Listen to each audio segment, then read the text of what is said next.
Hey, welcome back. It's Terry, Everything Homestead. Just finishing up feeding the animals. Got the ducks taken care of.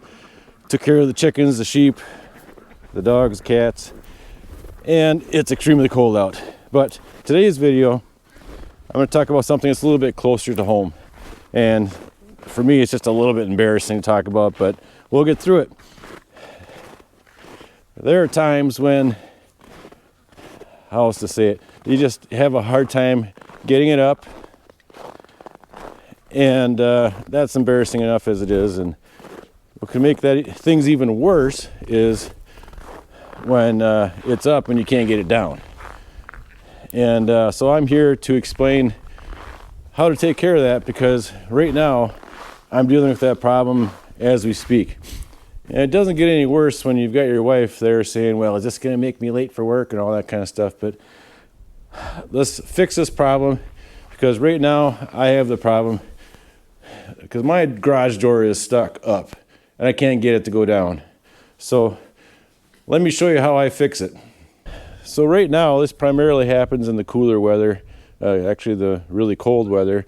Like today, for instance, it's about 10 below zero right now, and if I step over here in the wind, it's about 30 below zero. So I'm going to step back over here just for the sake of staying alive. And so today there's some preventative maintenance things that can be done for these doors, and I should have done this last summer, last fall, preventative maintenance to prevent this from happening at all. So it's embarrassing that I have to make this video because it just shows how lazy I can be sometimes. But I've got this product here. It's a 3-in-1 product. It's a garage door lube spray.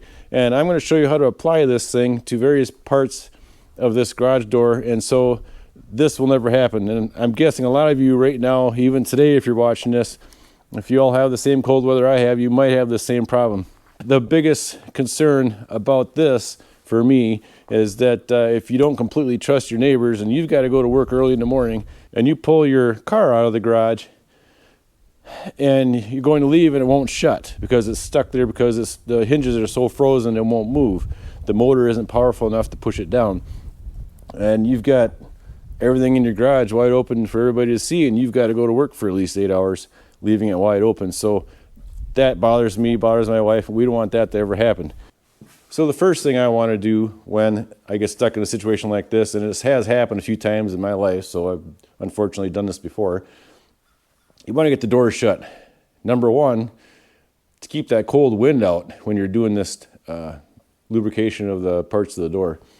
Number two, it's just a lot easier to work with the door when it's not directly above your head all the time.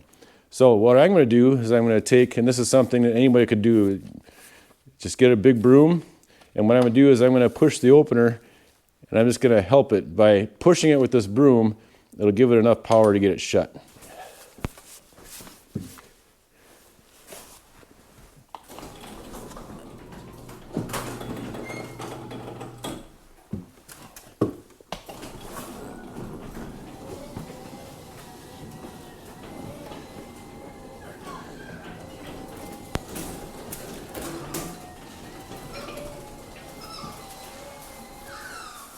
The other way you can use to get the door down is to get the cord, it's usually a red one, attached to the trolley. You pull that down and you can manually push the door down or reach up and pull it down. You just gotta be a little careful that these doors are a lot heavier than they look, and that you don't get yourself underneath them, because they can possibly come down pretty hard and hurt yourself if the springs aren't tensioned properly. So here is that 3-in-1 can. It's specially formulated for garage doors, and you can see this here. You'll see I'll have a link in the description for this product if you want to go find it for yourself, but this stuff works pretty well. I used to use WD-40, and that does work pretty well too, but this is a little bit better. It's supposed to hold up a little bit better in the colder climates. Hopefully the design of this will not attract as much dust, which will help clog up these areas in the future. But I'll show you, it's really simple how to get this applied. Just gonna, all these little parts on the door are basically hinges, and this is an 8-foot door, and so I've got 1, 2, 3, 4, I've got 12 of these on the door, And then I've got my rollers on the side too. So for these, you just got to look to see where the two pieces of the hinge come together, and that's where you apply this spray. And so I got to take my gloves off and I'll freeze my fingers a little bit. This can has a nice feature like a lot of them do nowadays. They have this, you can spray it out the tip here for a wider spray, or you can pinpoint it, pull the straw out, pinpoint where you're going to go with the spray, and this works really well. That's what I'm going to use for most of this project. So right here, I'm just going to take my rag because this will drip a little bit, and you just spray a little bit. You don't have to go crazy. Just put it in where the hinges, kind of wipe up the spray. And I'll put some up on this one, and I'm going to make a mess. And I'm going to keep doing this for the rest of these types, and I'll come back in a second and I'll show you the rollers. Over on the side of the door, the track area here has what I call rollers. It's probably called casters, rollers, whatever you want to call them. They have to roll freely in there and spin freely in there. And a lot of times these things can get gunked up. They actually have a little bit of play in them normally.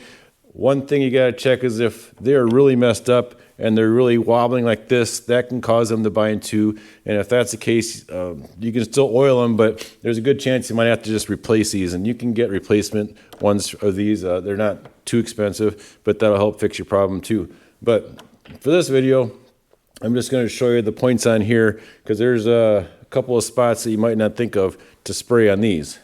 So on here, I'll use my straw as a pointer, but you've got the roller, and you can see where it rolls, where it goes all the way through this whole shaft. So I just go from the inside, or from the end, shooting it into the inside, and I'll shoot it all the way down. There's this little crack on top of the sleeve here, and the oil will actually soak down in through that crack as well. And then I'll come over here and hit it from this side, just the same. And then some people don't recommend doing this, but I do it anyway. Right where the black part of the wheel meets the metal, there's a little spinning part right there that I like to lubricate. Some people think that'll clog it up with dust over time, but for me, if it does, I'll just spray it again later. The other thing you need to realize with this particular part is it's got the roller and it's also a hinge, both. It's got those two parts. So you also have to hit the hinge part as well. Don't skip that. And I'll wipe up my mess. And so I've got a bunch more of these to do, and then we'll go to the next part. So the next part we're going to do is the spring area up here and where it connects to the cable that lifts the door. This spring, pretty much every overhead garage door has these, just about all of them do anyway.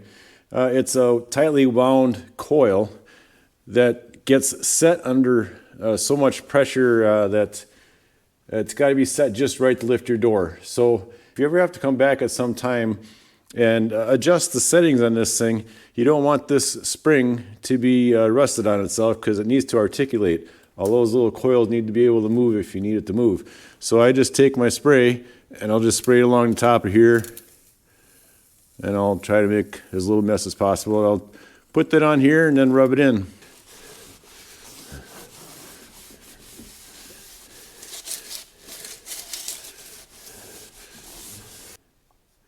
And then right up on the end of the spring where the cable attaches, which attaches to the door down below, there's a part where it spins on a bracket. I need to spray a little bit up in there just to kind of keep any of the contact points lubricated. And I'm also going to come up here and put a little more right up in this section. Just kind of get all those moving parts lubricated. I'm going to do this side, and I'm going to repeat the same thing down on the other end. This particular door has 2 coiled springs, so I'm going to hit them both. When all this is not lubricated, it puts a lot more pressure on the motor to raise and lower the door. And one of the downsides of that is obviously it's harder on the motor of the garage door opener. And it also, for me, I've got a chain and it stretched out my chain, so I'm going to have to go and adjust it and tension it a little bit tighter. And I'll show you up here. I'll get a little bit closer. You can see how it's dipped down. That's how you can tell it's stretched out, because it wasn't like that when I installed it. You can see how the chain is kind of looped down from the rail. I'm going to have to tension it up a little bit. There's an adjustment I can do down on this end, and that'll help straighten that out and make the door function better. Before I tighten this chain up, since it's kind of out of the way, I'm going to lubricate the last part of this whole deal. It's going to be this rail going from the wall above the door. I'm going to lubricate this whole thing with a light coat of oil. And then because this carriage component right here has to glide over the top of that. And there's a lot of times that'll get built up with some dust and dirt over the years, and that can contribute to the problem too. So I'm going to, while I lubricate this, it also cleans off some of that crud that's on there, so this will slide much, much better. And it's as easy as you might imagine. You just take some spray and spray it on there, or you can just spray it on your rag and wipe it on. I'll probably just spray it on my rag and wipe it on. It works a lot easier for me. But I'll get that done, and I'll tighten up this chain, and we'll see how all this works. So if you look at my rag, you can see there's quite a bit of grease, smudgy crud all over that rail up there, so that's going to help quite a bit. Might have been most of my problem was up on that rail. I'm also going to take this spray and just dribble it on the chain as well. Keep that chain so it's nice and pliable and won't bind up in any way, shape, or form. I have the chain tensioned about the way it should be. It's much better. It got stretched quite a bit. I can't quite explain to you on video, but when I was using that lubrication on this rail, you could feel it get more slippery than it was. You could feel it just glide across there. Kind of guessing this is most of my problem for this situation, but let's get it checked out and see how it works. Got everything lubricated. It's time to test this thing out. If you remember earlier in the video, you saw where I had to close the door by using that broom to help push, to get more pressure to get the thing to shut. And actually I had to do it twice because I had to push harder than I thought because it was so stuck. So let's see the difference it made with this spray. Let's open it up.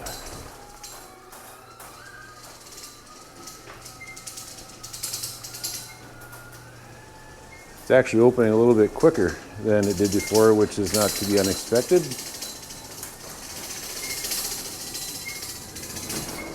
And that's excellent. Let's get her to close. Much better. Earlier, it wouldn't even get this far. It would reverse and go back up, but this is going down much quicker than it ever did before. Smoother, quieter. Success. I'm pretty happy with how this worked. You'll have to try it. If you live in the colder climates and this has happened to you, now you know how to fix it, and your wife is going to love you for it. You're welcome. Catch you later.